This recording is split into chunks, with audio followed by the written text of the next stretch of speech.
Alright,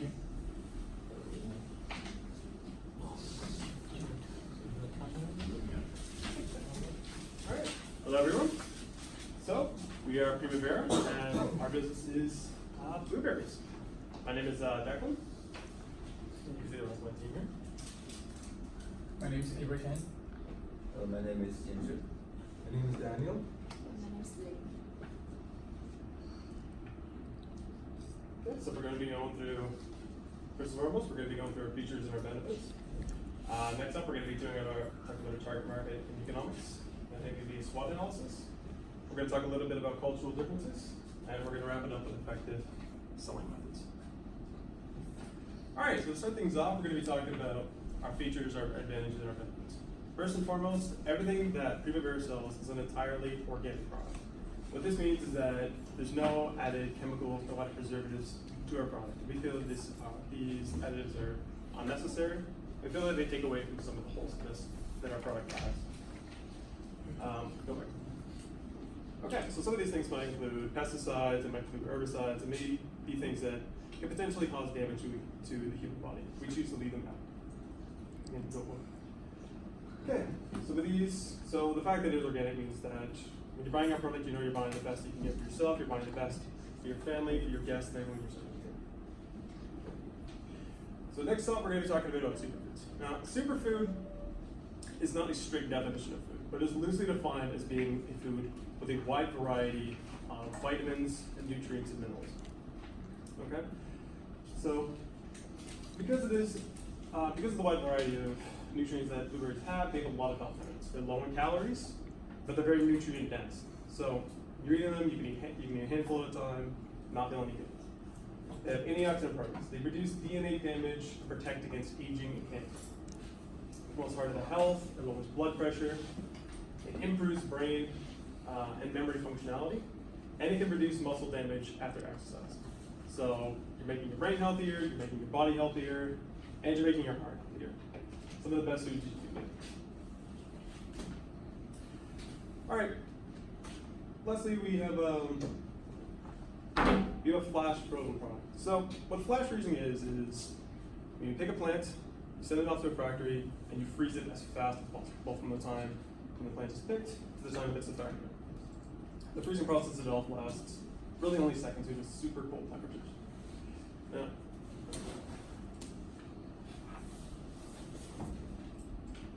okay. So, it's a bit of a common misconception that frozen foods are somehow inferior or kind of subpar to fresh foods. And this is a bit untrue.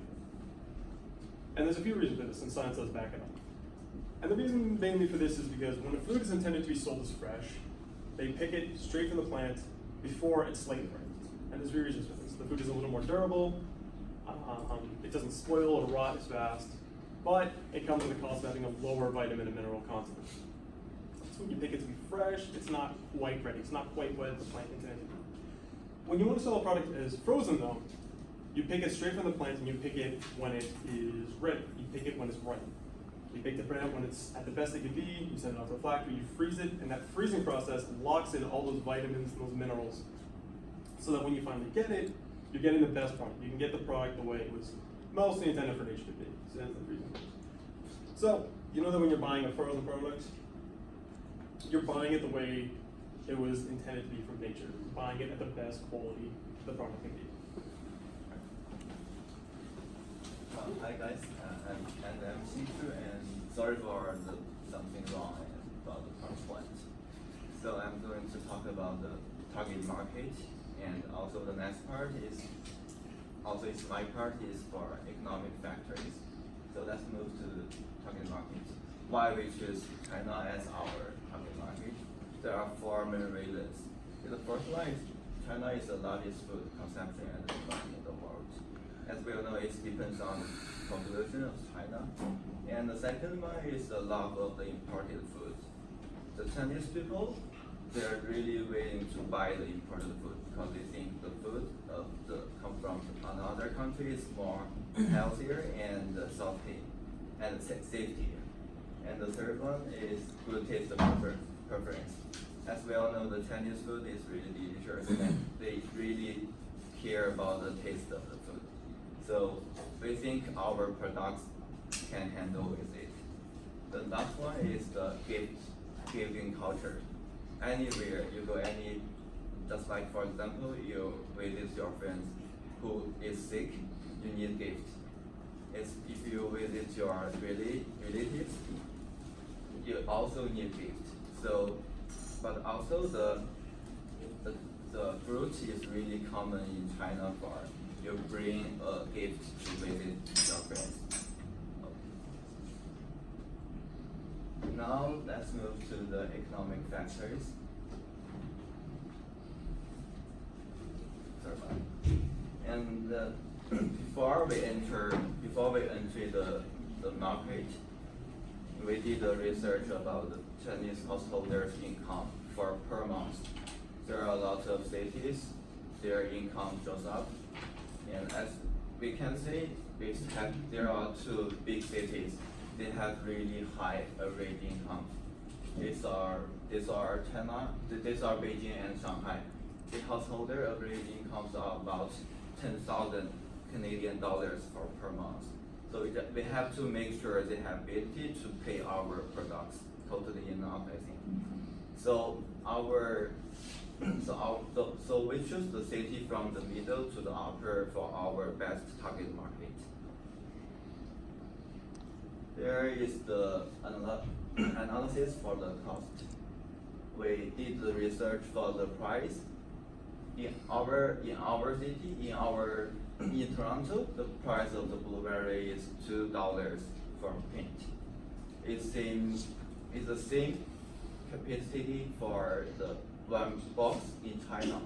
So we think we have totally enough the profit to enter the Chinese supermarket, and we can get, and also we trying to build our luxury blueberries. So our price is 25 RMB. It's similar about $5 per box. The price is for our protein Chinese supermarket. And also we did the investment analysis. There are three main things we need to do, and the first one is the warehouse we need to rent. It's for keep our blueberry be fresh. And the second is a truck. We need this transportation to transfer our products from our warehouse to the supermarkets.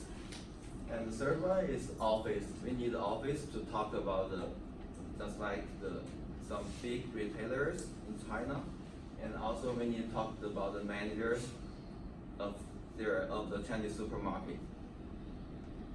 And we did the software investment.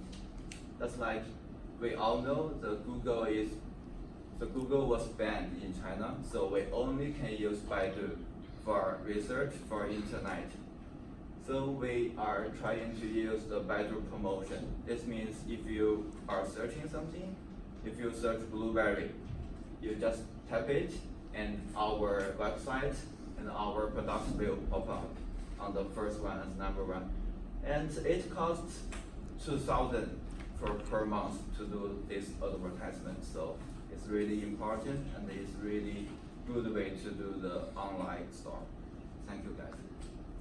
Okay, let's move on to SWOT analysis. Let's begin with strengths. Well, one of the strengths is that Canada is perceived all around the world to be a big country with a lot of lands, clean lakes, clean river, and with a lot of wild animals.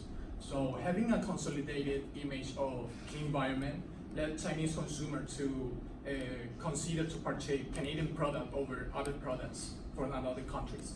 So the safety to Canada, food safety is recognized to be one of the best in the world.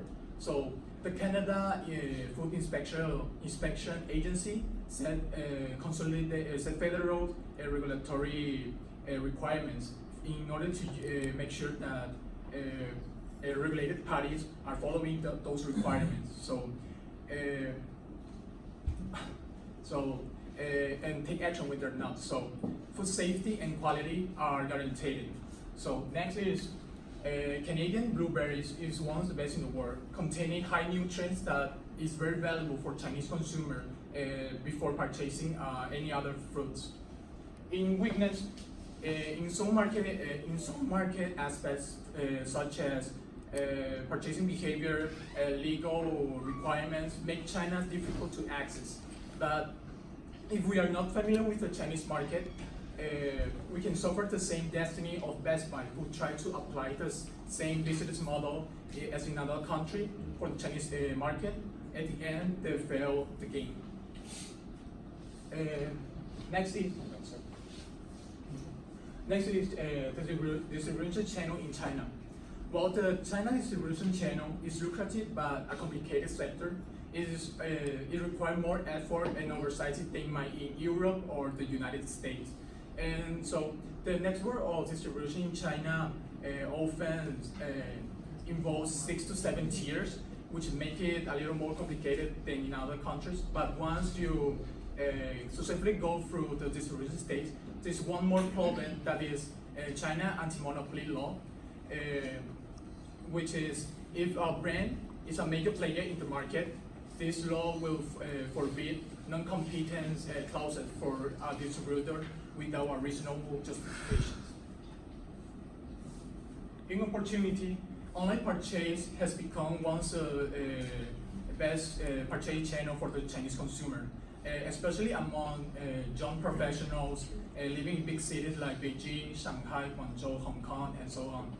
And one of the best online platform is Tmall in China, which is hold the biggest market share in e-commerce in China at 57%.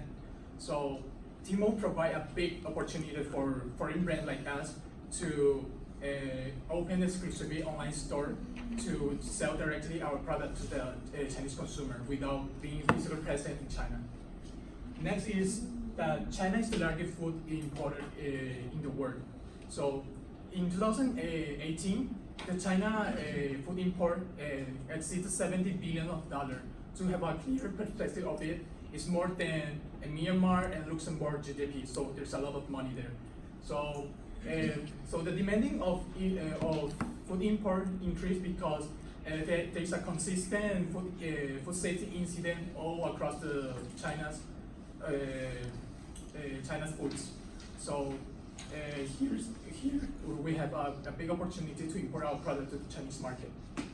Then, if the import of blueberry increase considerably, there's no doubt that there will be more jobs and opportunities for Canadian people in the agriculture sector.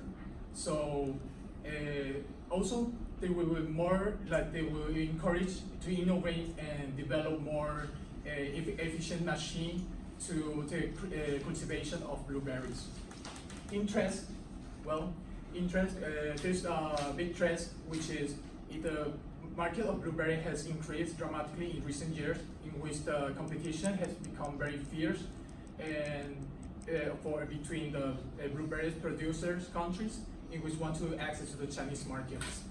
Then is another trend is seasonal variability in weather, which is a big disadvantage for growing blueberry in a high scale of productions.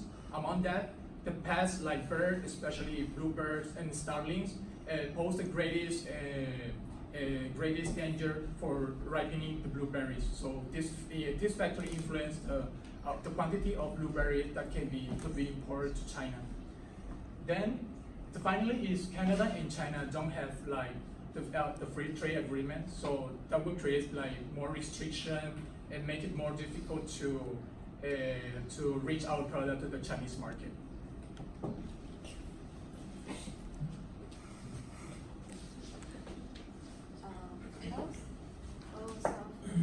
The next part, as far as we know, beside the good service or product, or the deep understanding about the business analysis or commercial business factor in China, it's very important to understand the cultural difference when we make any foreign investment in China. That's why in next part, I will present about the cultural difference between Canada and China. The first one, we know that the use of intermediary in China is very necessary, very important. Is it because in China they consider trust and personal relation is very important. That's why using intermediaries will help us to have the background information and have the deep understanding about the cultures in China. And we also understand that the wealth began in half done. Secondly, we know that there are a big difference between the language in Canada and in China. Namely, as we know, English is a low contact language, which usually lead to the business first and appropriate the expertise and performance. However, Chinese is a high context language, and they give prominence to the goodwill and the society. Moreover, the ways the Chinese talk is very difficult to interpret for Canadian because it transmits very little explicit message.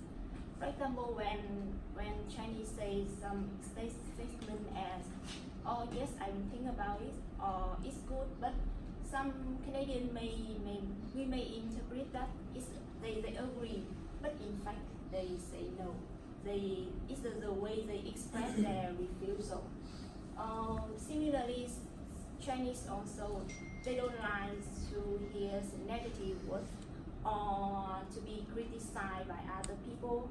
That's why when working with the Chinese, we have to be really careful when choosing words and action in meeting.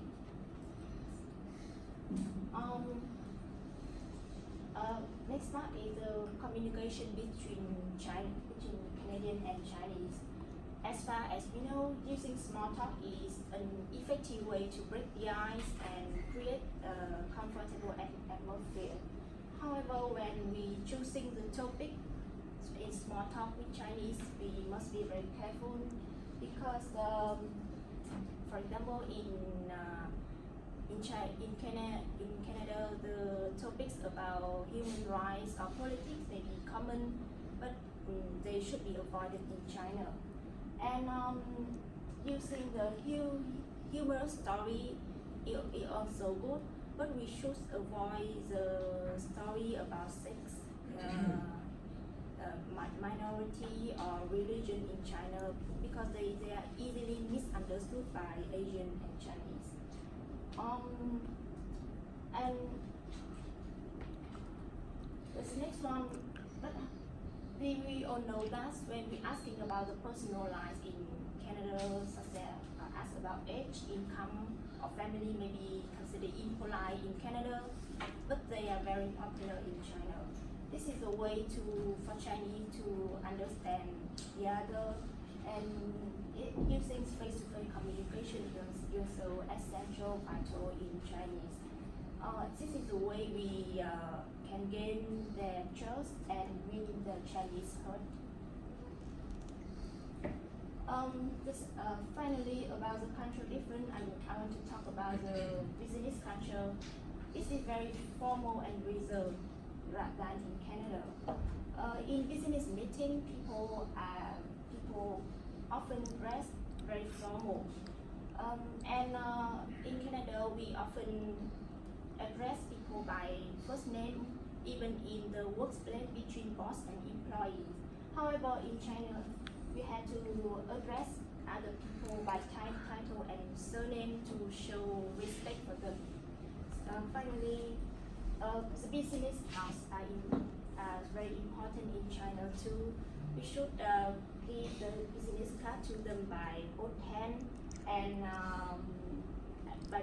with the text facing them and treat the business card with the respect. These are also the keys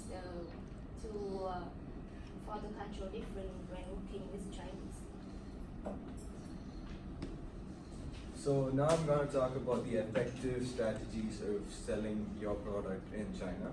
So first we'll see about how we can effectively increase our product value. For us, we have just talked before, all of this has talked about how important our product is, that is blueberries, and how we're going to use, how we're going to sell it in China. So first, one of the most important methods that we're going to use to increase our product value is to provide, like our packaging would be primarily made without any sources of plastic, so that we will be able to both secure the product and also create a sense of environmental friendly vibe, you know. And then next we're gonna provide high quality customer service and after sales services for customers, so that they can, you know, give their feedbacks or how they want their product packaged, or how much quantity do they want, or if they're happy with their product and stuff like that. Then we are also going to provide high quality packaging for things like I just said, we're going to have carton boxes instead of plastics, and we're also going to have like another carton box and wooden boxes to facilitate transportation and warehouse. And then we will provide worldwide e-tracking for the various wholesalers who's going to buy a product from Canada, or when we are shipping it to China, sorry, we would provide e-tracking so that they will be able to track the product and the cargo exactly where it is, so that they don't have to worry about delay. And also the customers, when they order online, as our primary, one of our primary sources of distribution is through the online website, we would also provide e-tracking so that they may be able to see if their package is close by there. Next we'll be talking about more in depth about packaging as a tool of, you know, creating product differentiation. So this would be something like the primary packaging pattern that we would be following. So it's just a plain cardboard box which is high quality industry grade, which can both store the product and also facilitate transportation and stuff. This is like a secondary packaging that we would use to transport all those small miniature boxes, so that they can be transported from warehouse to a retail store, or to transport the product in bulk. And this would be the final to facilitate shipping over over places from Canada to China. Next, we're going to talk about branding and labeling, which is like an important aspect in product value. So first, we can see the small logo that we have. It's a pretty logo. It's simple. It's just a blueberry and a name, Primavera.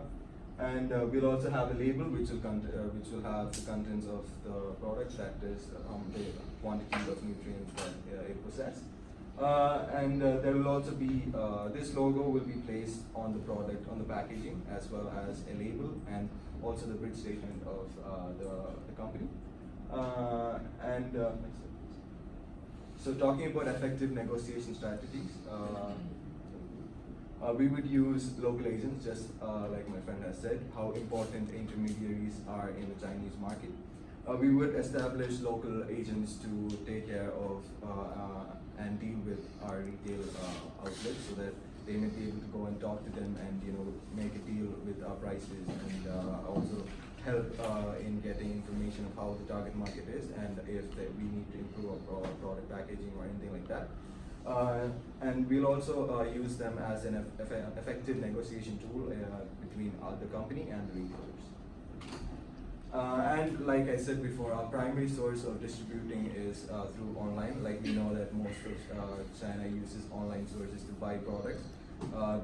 So we would give special discounts and offers for those consumers who are buying our product, that is the blueberry, online, instead of going to retailers. This way they would cut the wholesaler price, and that would help us to give a discount. So that's basically it relating to the whole presentation. And in conclusion, we have to say that China is like a pretty good market for us. As we know, the blueberry is one of the most important imported berry from Canada in China. And it's also considered as a really pricey gift when they give their friends. So we have a sample of pretty much all, except for the packaging, because we cannot get it. Any questions?